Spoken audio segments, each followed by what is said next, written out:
السلام عليكم إخواني وأخواتي، مرحبا بكم في فيديو جديد معنا. Soyez le bienvenu dans un nouvel vidéo. On va faire un petit vidéo en écoutant ce qui se passe quand Allah nous aime. مشاهدينا الكرام، عادي نديروا هذا الفيديو باش نشوفوا كيفاش الله يحب عبده. Écoute, Barakallahu fik, ce qui se passe quand Allah subhanahu wa ta'ala aime un de ses serviteurs. Imagine qu'Allah subhanahu wa ta'ala t'aime. Regarde ce qui va se passer. Abu Huraira radiyallahu anhu, dans un hadith authentique, marfou', nous rapporte que Allah subhanahu wa ta'ala, quand il aime quelqu'un, imagine qu'Allah subhanahu wa ta'ala t'aime. Il appelle qui? Il appelle l'ange Gabriel, le meilleur des anges. Il lui dit à Jibril, Allah aime Foulen. Aime-le toi aussi, ya Jibril. Et Jibril se soumet à cela. Et il aime cette personne-là. Et Jibril annonce aux habitants du ciel que Allah subhanahu wa ta'ala aime telle personne. Aimez-le aussi. Puis les habitants du ciel l'aiment aussi. Et finalement, Allah subhanahu wa ta'ala accorde à cette personne l'acceptation. Al-Qaboul fil ard, l'acceptation sur terre. Et ça, c'est vraiment une belle manifestation de l'amour d'Allah subhanahu wa ta'ala. Donc imaginez, Allah subhanahu wa ta'ala a appelé l'ange Gabriel pour annoncer son amour pour toi. Et non seulement cela, mais il a également demandé à Jibril de t'aimer. Et même les habitants du ciel t'aiment. C'est vraiment, wallahi, incroyable. C'est pour vous montrer comment Allah subhanahu wa ta'ala, il est bon envers nous. Et ce récit authentique nous montre que lorsque nous aimons Allah subhanahu wa ta'ala, il nous aime en retour. Et que lorsque nous recherchons à plaire à Allah subhanahu wa ta'ala, il est satisfait de nous.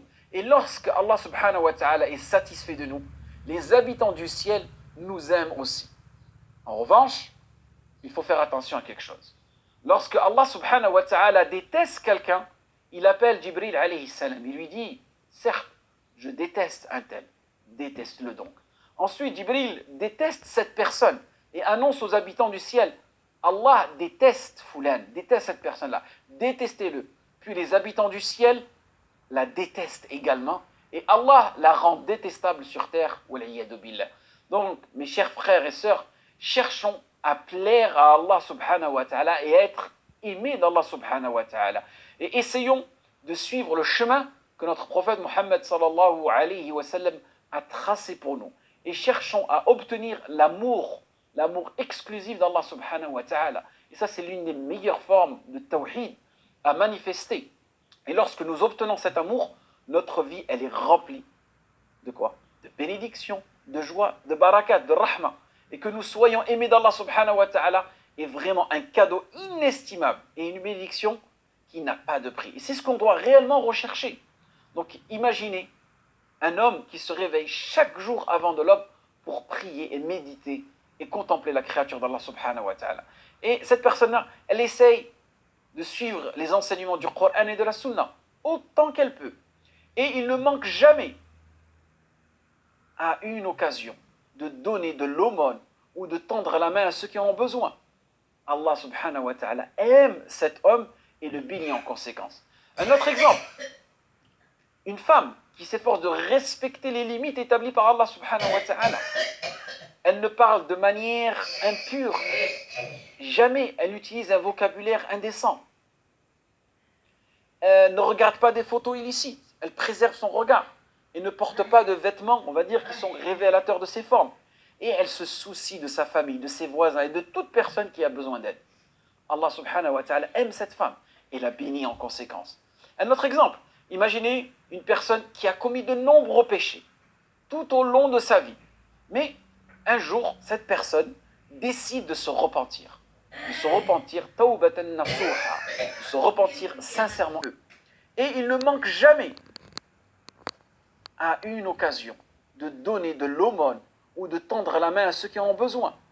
Allah subhanahu wa ta'ala aime cet homme et le bénit en conséquence. Un autre exemple, une femme qui s'efforce de respecter les limites établies par Allah subhanahu wa ta'ala.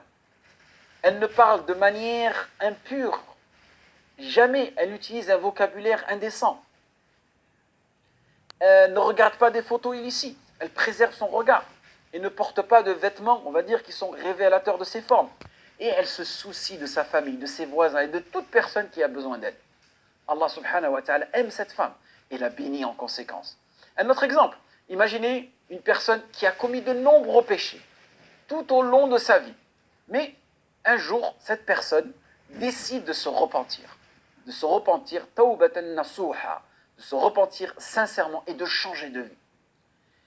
Il ou elle fera des efforts pour corriger ses erreurs et retourner vers Allah subhanahu wa ta'ala. Et Allah subhanahu wa ta'ala, étant le plus miséricordieux, aime cette personne qui se repent et il va la bénir en conséquence. Donc on recherche tous en réalité quoi? Cette bénédiction, cette baraka que tout le monde a besoin en ce moment. Et imaginez une personne qui a tout perdu dans sa vie.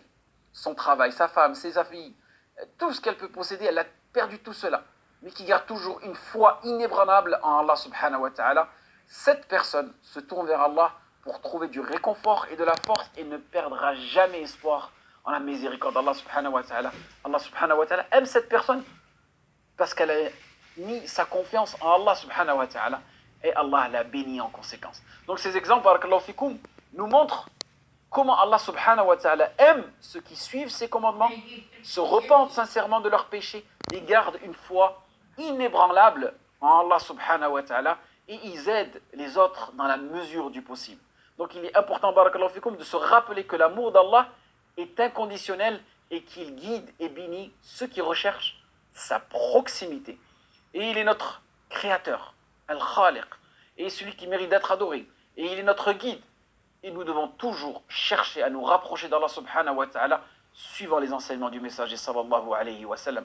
On demande à Allah subhanahu wa ta'ala qui nous accorde cet amour et qu'on fasse partie des gens qui sont mentionnés au paradis, qui sont mentionnés auprès des habitants du ciel. Wafaqakum Allah lima yuhibbu wa yarda wa assalamu alaykum.